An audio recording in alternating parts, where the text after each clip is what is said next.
Clara Rinchuni, and welcome back to Africana. Africana is a platform where we share perspectives on our path to a free mind and life. And we're still talking about the growth factor, but this time it's change with a very amazing guest, and I'll let him introduce himself. Hi, Clara. Hi. Awesome to be here again. I had a great conversation the last time. Yeah. My name is Kimathi Mithika, and I'm a businessman. Yeah. Karibu. Asante sana. So the first discussion point is what does change mean to you? And as you're also speaking to that, you can share with us your different spheres of change. Like, what type of changes have you gone through? Okay. The big ones, yeah. So maybe I'll start by sharing an experience I had. I lost my job. So I just moved from a company that had quite a bit of potential. I think I had a lot of potential for growth. That was Nairobi Bottlers, and then I moved to a startup entity in Kenya called GTV, and I liked that opportunity, the opportunity that GTV presented, because it provided me an opportunity to first be part of the growth of that particular business in Kenya, and the role that I was actually taking was a superior role. It was a head of sales role, but focusing on distribution. Yeah. And and I think we did a lot. We worked very hard. And I remember one day I was just from Intercontinental, and I'd closed the deal at Intercontinental. So my boss was trying to call me earlier at around 9 o'clock. I was in a meeting, so I just silenced the phone. And then, so I closed the deal with these guys with Intercon, to get GTV into Intercon. Yeah. And and I was driving out, so I called my boss, to give him the good news. Yeah. So I'm calling you and telling you, hey boss, man, great stuff. We made it. We got Intercon on, good stuff. And he's like, hey Kim, man, I don't know how to tell you this, but the company is foreclosing. I was driving. Yeah.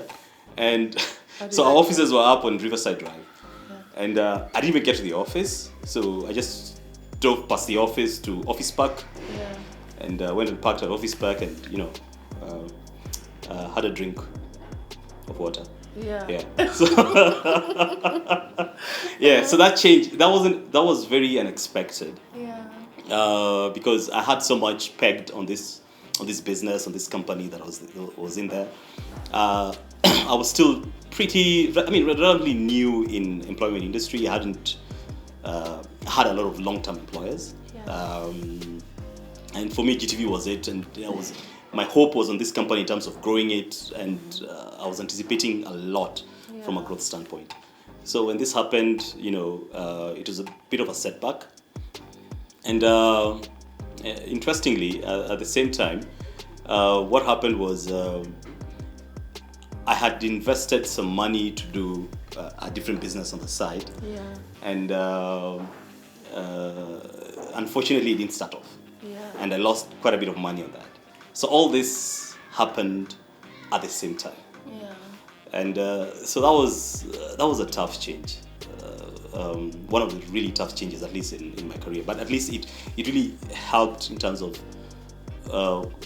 it helped me get some form of, what do you call them, shock absorbers. Yeah. Yeah. In life, in terms of what to prepare for next time if anything happens.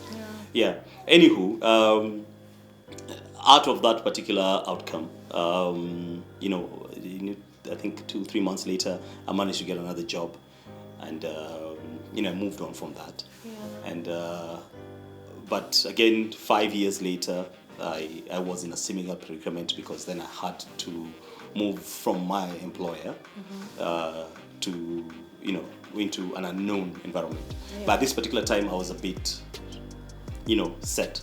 I was a bit. I don't want to say I was ready, because I wasn't ready to change employers that quickly. But I think my system was ready to take up that particular shock. And I think at that particular moment, that's when I decided, I want to get into business. I want to try something that I have a bit more control of. Yeah. And so when I look back, honestly speaking, I think there were a lot of lessons to be learned through those particular experiences. From the first one, I wasn't thinking about. From a first shock that I got, I wasn't thinking about employment. I wasn't thinking about getting into my own space of business. Yeah. Then I was just thinking about, what do I need to do to actually get back into employment? Yeah.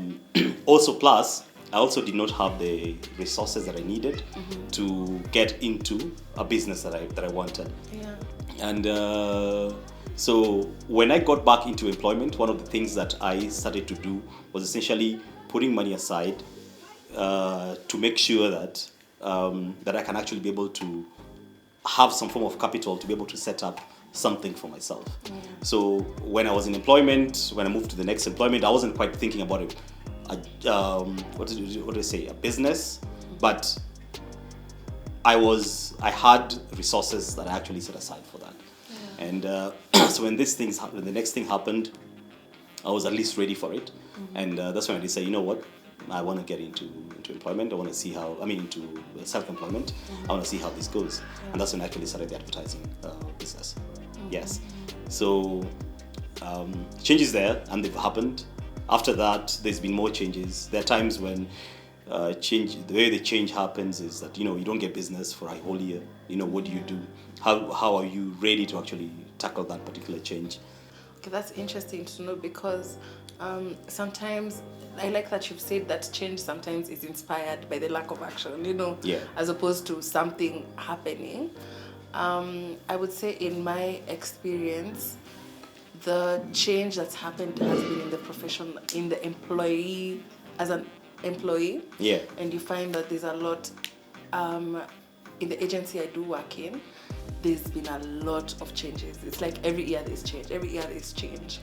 And the first time, it used to make me very anxious because I could not predict what is going to happen. When you're saying change, you're talking about turnover?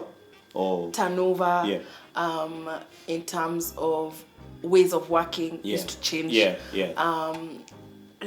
And sometimes it wasn't even something that was anticipated. You get, because sometimes my thought towards change was that I would anticipate it. Yeah. You can tell. It was not.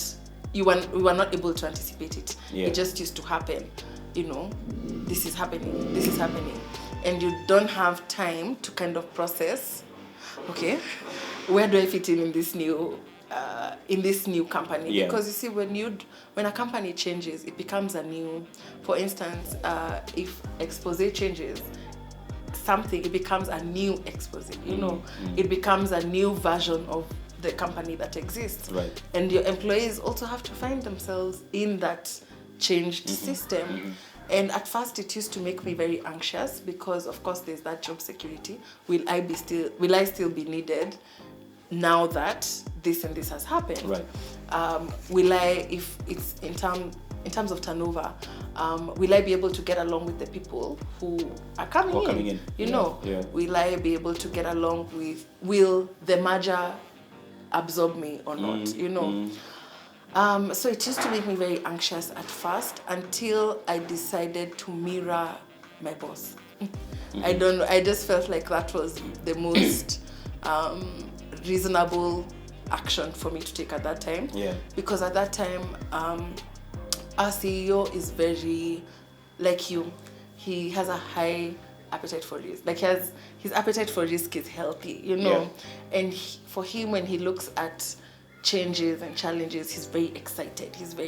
It's like an opportunity, Yeah. So I said, let me start mirroring what he's doing. I see if it'll work. Yeah. And then with time, I started to also have my own perception on changes in terms of security of what I do, kind of building that security of, I know I'm great at what I do, whether I am in Nairobi, whether I am in Eldoret, whether I am in, Uganda, etc. That does not change. Yeah. So it has just grown over time. And it leads me to my second question to you, is how has your attitude towards change changed over time? From that first time you had your big change in 2009 to 2021, Yeah. as you've explained to us in the previous video. If you've not watched it, I will link it in the description box. As you explained that 2020 was also a defining year for you. Right. So how is the Kim in 2009 different from the Kim in 2020 regarding his attitude towards change? Yeah. So I think Kim 2021 has a lot more shock absorbers.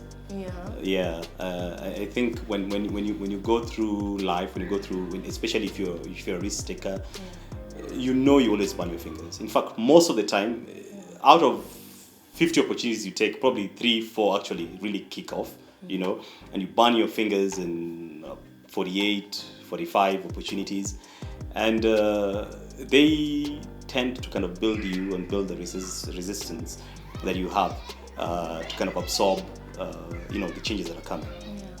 And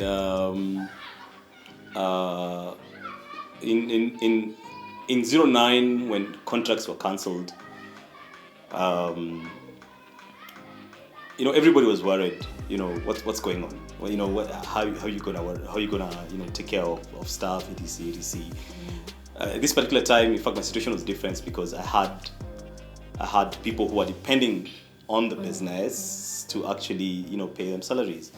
It was tough, and they had to go through it. It was tough, but what for me did is I didn't give up. I continued looking for what are the other opportunities that I could look at that could actually be able to generate some form of revenue in the meantime, as we wait for things to change, as we wait for the new normal, or for the normal to come back. And that's it about going through these experiences, because then you stop focusing on the problem you have. You start focusing on, okay, so what do I need to do? What else do I need to do just to make or to alleviate this particular situation? So over time, going through all through experience I've had, it's always, it builds you. Once you build the resistance, then you're like, you don't quite focus on the problem. When you haven't built the resistance, the problem is always that issue, man. I lost money here. I did this, and then that becomes all that you focus on. But when that is gone, and that there are other avenues that you can be able to generate funds, then you start focusing on those. You start looking at, how do I need to do this? How do I move on from this? And that's why, truthfully, is the reason that I've been able to expand, or at least try my hand in a lot of ventures. Because if this is not working, you lost money on this particular one, is to figure out, how do I get into this other one, and what do I need to do to be a bit more cautious in my investment in the next one, and so on. So I think change is a good teacher. If you actually pick the lessons, and change can actually make you a better person. That's so true. Because in my experience, let me speak about Clara in 2016 and Clara in 2021. In 2016, change used to happen to me.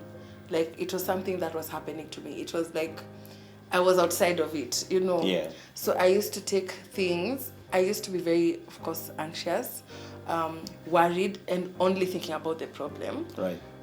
It's like the problem was there. Clara is here. And I can see that it's like a tornado. You can see it coming. And you're just like, oh my God, I'm just this small thing, and this problem is so huge. And that's how I used to view it at the time. And it used to really bother me, because change was a constant. Change was a constant, not only in the professional world, it was also in my personal. Also, as a person, I was changing, and I didn't know how to deal with that change. Now, fast forward to 2021, through that, because it was so uncomfortable, I had to, as you say, get shock absorbers, because I'm not going to die like this, So it also came from first knowing what's the sure thing I have. You know, what's the sure thing? You know, and how can I keep on investing in the sure thing as I'm also anticipating the changes around that are happening. Yeah. And with that, you build, like I built my confidence in terms of change. Yeah. So now, even if today my landlord tells me, okay, so now you have to move next month, I don't feel, you know, I don't shrink. I am like, okay, why? Okay, this is what's going to happen.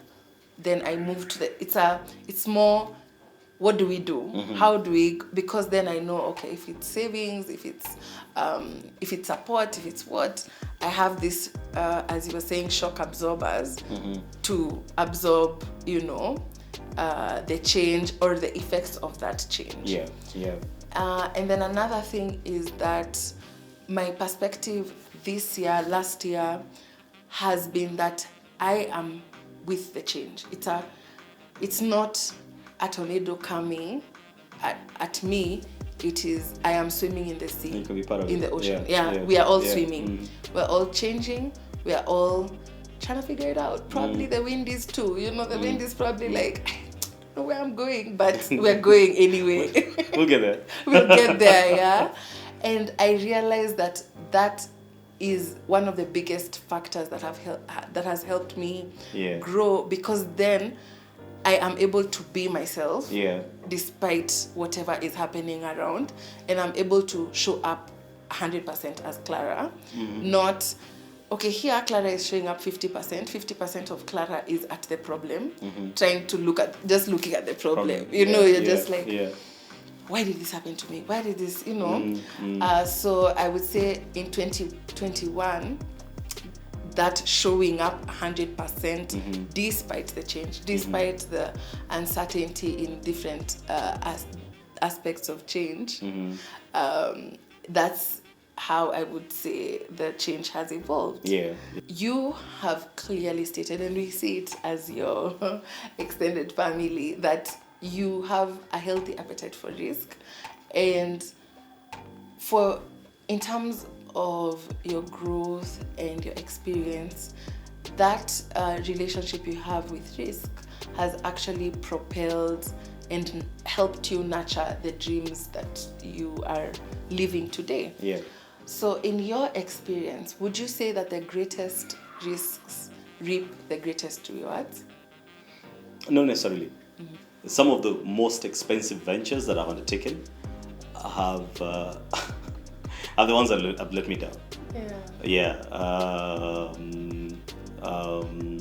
So it's not necessarily always, you know, the greater the risk, the higher the reward.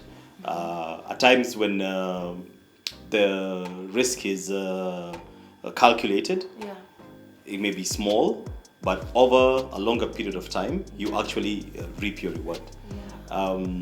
And I can give you an example. Again, the example I'm going to use is probably a trading example, something that I've learned the last 7 months during COVID. So I've made a lot of money trading in options. So I'd buy, say, a Netflix stock. You know, that would what would happen? It has very high volatility. So it will actually grow up very fast. So when the stock goes up, it goes up very quickly. You know, so when you're buying options, when the stock price goes up, say 10%, the option value goes up, say 30%. Okay, so then what happens is, so it goes up. So you may put in a small amount of, you may want to go in and put in quite a bit of chunk of money because you want to make, you know, the quick money. And yes, it may start going up very quickly. You see it going up very quickly, but then also when it loses money in the same way, or probably even faster. You know, so you actually lose money quickly. And then there are other stocks, for instance, or options that you buy, and that when you put money into it, okay, and it doesn't gain $10 in a day. It gains maybe $3 in a day, and then maybe $2 tomorrow, and then $5 the next day. So it takes maybe a week, 2 weeks for you to gain the kind of reward that you would have gotten, say, if you probably invested in Netflix and for 2 days. But the downside for investing, say, for instance, in Facebook, again, I'm going back to that, is that it doesn't lose money as fast. So you'd make your cash, and you'd still be there, and not not lose. So usually, when they say high risk, high return, the reality usually is high risk, high loss as well.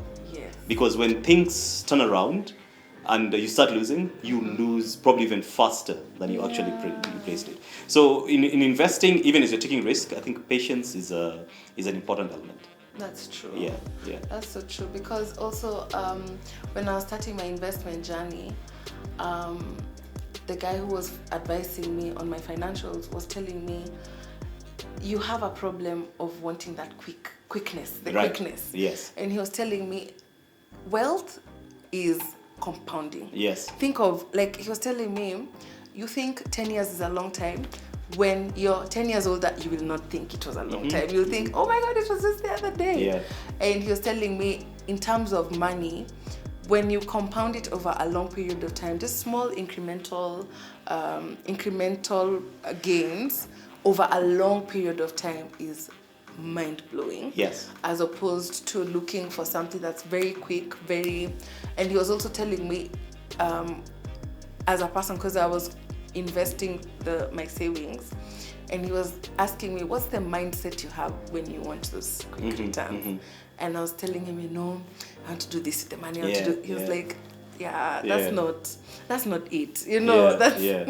That's not it. So he was telling me, when I think about investments, he was telling me to separate myself from that money. Right. Just separate your needs from the money. Separate your current day-to-day desires from that money you're investing. Because then he was telling me, if you'd have told me you want to use that money for a business, maybe we could have considered. But then you want to buy liabilities. Like, you want to invest to buy liabilities. And he was a bit worried about my financial health at the time. But then it also, the reason why I ask, does high risk reap high reward, is because that's the notion our generation has, or rather the generation has. For, if I'm doing, let me use content as an example. If I'm doing a video today, I want to see my page grow in the evening, tomorrow. If I'm doing an advertisement today, I want to see sales tomorrow. Kesho kutwa, the day after tomorrow.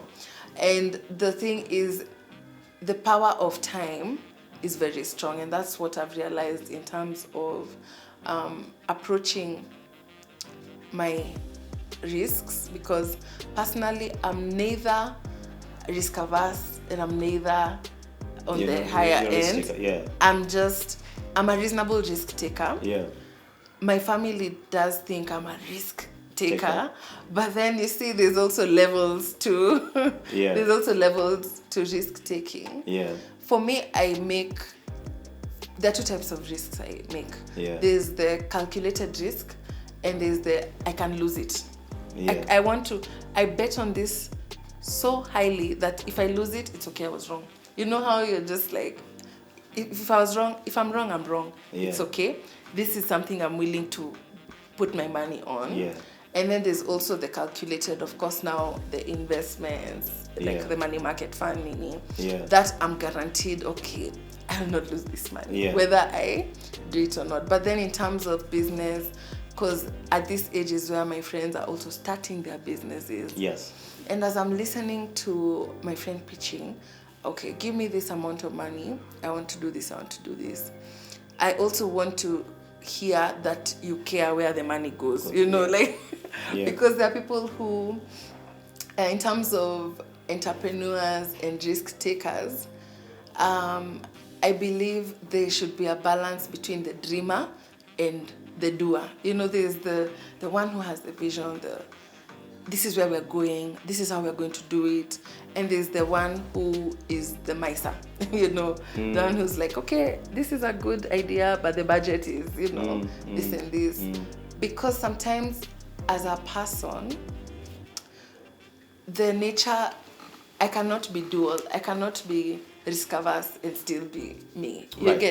You cannot double up. It's not something you say, okay, then I take away my risk appetite. Risk hat. I do this. I don't think that's something well, I've not seen it happen, but I think in terms of now gauging, that's why I wanted us to have the conversation, and I like that you've shared gauging what kind of, like, how has that evolved, you know, how the support that you've had in terms of your family and actually your family has impacted now away from risk. Let me answer that in a different way.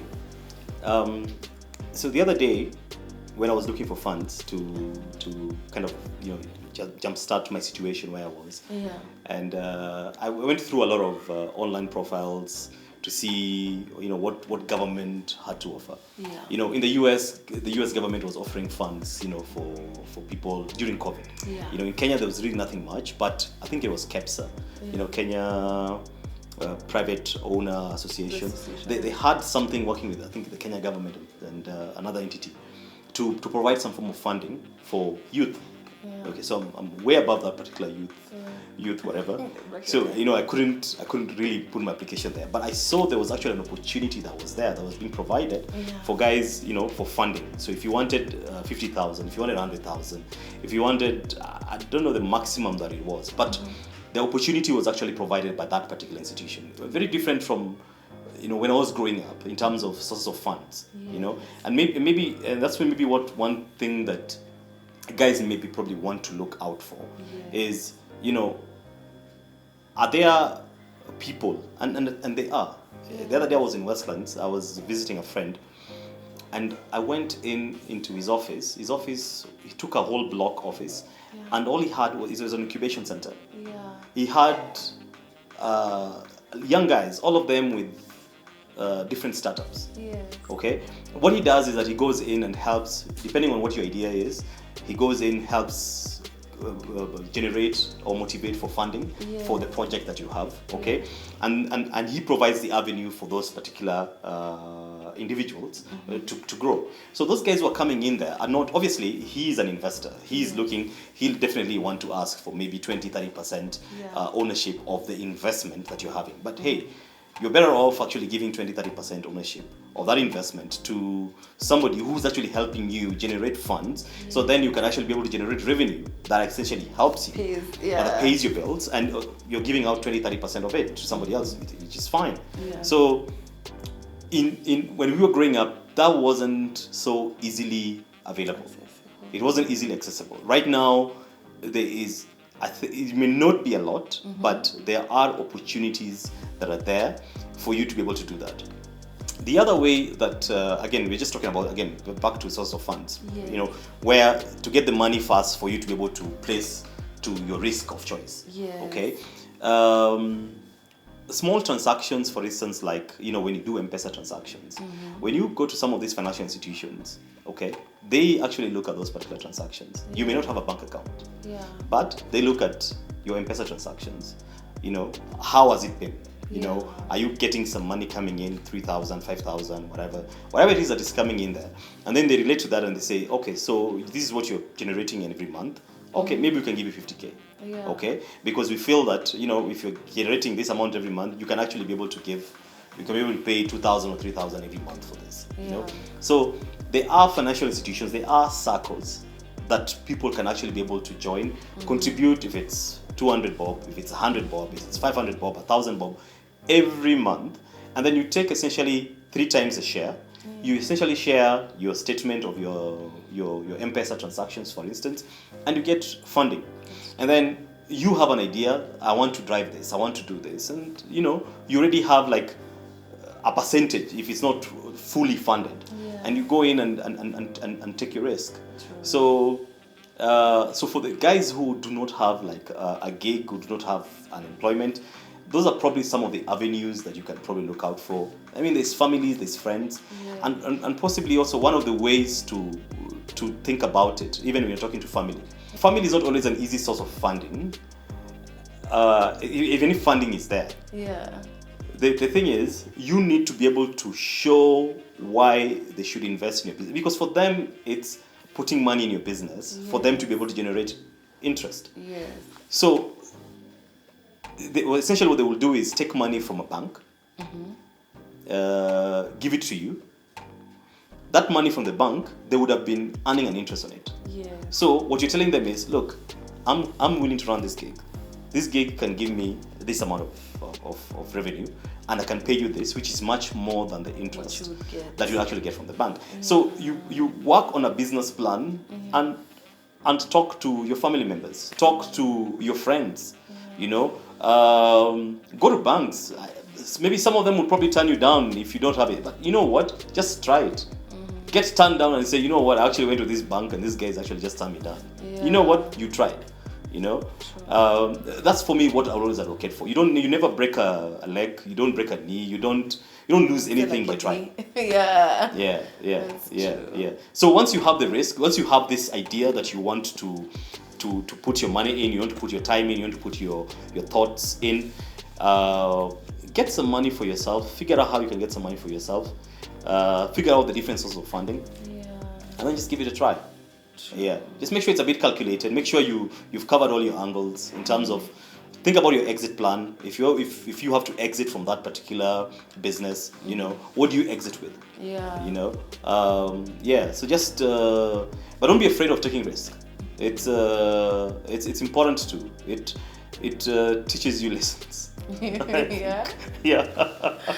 All right. So as we wrap up, I remember you're talking about shock absorbers. Yeah. Yes. And outside of money, share with us some of your shock absorbers when it comes to change, risk. Like, what are the things aside from the finances that you think, okay, I can deal with this because... Yeah. So for me, it's really about just the mentality. So, okay, this is not working.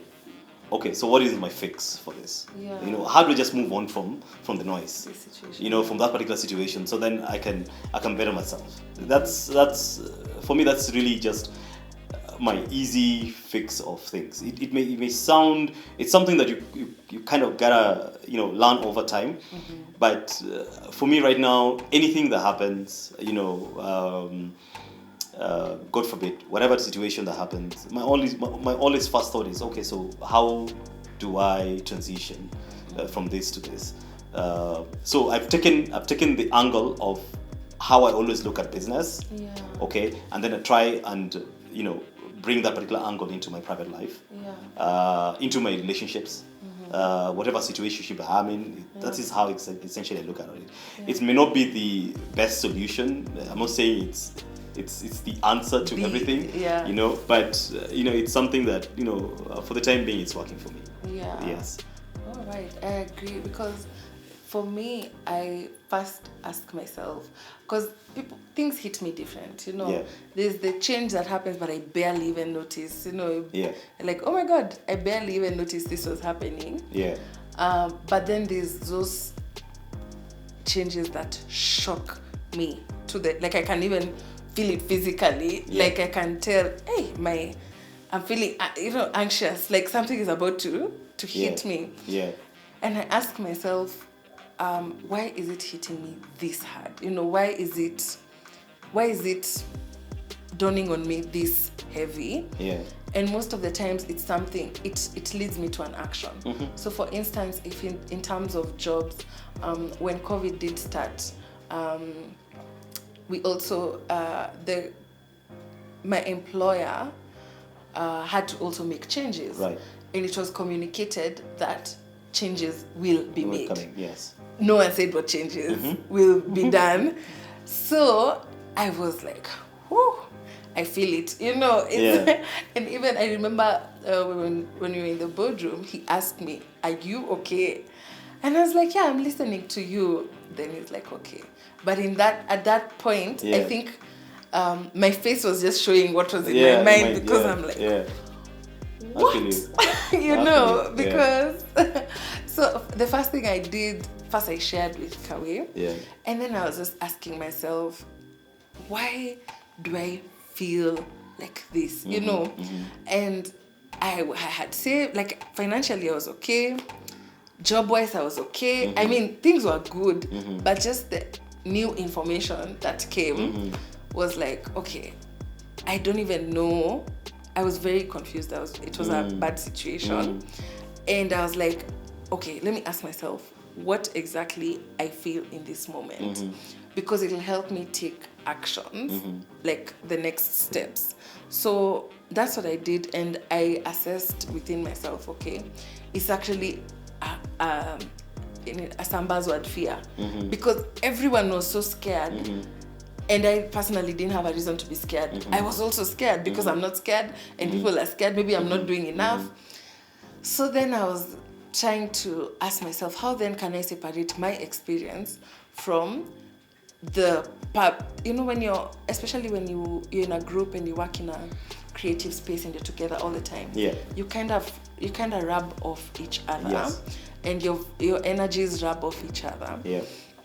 And once I did realize that it was an irrational fear, but I was feeling it so much, I was like, okay, maybe I need to spend my time talking about positive things as opposed to the what's happening. And then it just so happened the next week we were told, okay, COVID is here, work from home. Do you know that changed? Like, it was non-existent anymore. Yeah. I wasn't even feeling anything. And then Kawe was just like, yeah, you are right. It was a rubbed off fear. So what I do first is investigate, why is it impacting me like this? Because you can be confronted with change, but you can take it reasonably. You can think. You know, there are those times you're just like, man, I can't even think. You know, you have your phone, you're trying to do something, but you don't even remember. Yeah. You're like, what was I even to do? I don't even have energy to do these things. And then after investigating the causes, then there's a course of action. Because like earlier in my job, I was actually scared of change because I was not financially secure. Then I was like, okay, I need to work towards being financially secure. Yeah. Then the next time change hits you, like, oh my God, why am I feeling like this? Maybe you're about to lose a friend, or you get, and you can feel it before you actually see the manifestation in real life. Yeah. And thank you so much for sharing. Wow. Yeah. Is that I would like you to talk about, as I had mentioned earlier, I have some friends who do not have a network like I do at home. Yeah. And what I was telling you is that sometimes without that network, that's it's like a sound check. You're prone to thinking change is happening to you, and it's hitting you hard. Risks are called risks for a reason. You know, those notions you're taught in school, and then even when in the education system, when the word risk comes up, there's nothing good about it. You know. Yeah. Do you know you're taking a risk? You know, that's the kind of there's a negative connotation to it. Yes. Yeah. So what would be your conversational parting shot to these guys who, yes, they're hungry, yes, they have the will, they have the desire, they have the resources, but man, there's just that thing I've been told for like 30, 20 years. Yeah. I'd say don't be afraid of risk. I think embrace it, okay, and learn from it. Yeah. And in terms of learning from it, you don't have to experience it yourself. You can also be in groupings, in sessions, in WhatsApp groups of people of, probably cleared school with or whatever, who probably have gone through the same stuff. Yeah. And you can actually be able to see, or at least read through or live through the kind of risks that they actually have gone through. Or, by just reading through whatever it is they've done, and how they burn their fingers. Yeah. So there's a lot of learning out there in terms of what people have done. Just open up your mind, see what people have done. Open your mind, try and reach out to as many people as possible. People, experts in the fields that you're trying to get into, you want to venture into, and just soak in as much information as you can. And because therein is where you actually learn. But you cannot run a business, you cannot move anywhere. Somebody talked about a ship moving. If everyone was so concerned about risk, I don't think we'd have aeroplanes flying. I don't think you'd have ships moving from point A to point B. Yeah. Because I don't want to take that risk. Let me just stay in my comfort zone over here. And nothing would move. So I think risks needs to be embraced. Risk needs to be learned from, and the learning, like I said, you don't have to go in and experience it yourself. Learn from people and try and pick it from there. And a lot of also ideas for people probably who may have resources and may not know where to kind of invest it. You pick a lot of ideas from friends. At times, some guys probably look down at people, look down at some groups they have. Maybe, I'll give you an example. I was in a WhatsApp group of my high school colleagues. And at some point, I just got out of it, and because I didn't see the value for it. And at some point, one of my friends put me back into it, and I was never contributing to it.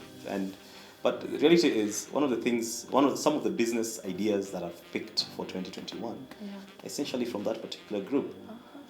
I've seen a guy, I've seen what he's done. He's doing some business on something else down in Kisumu.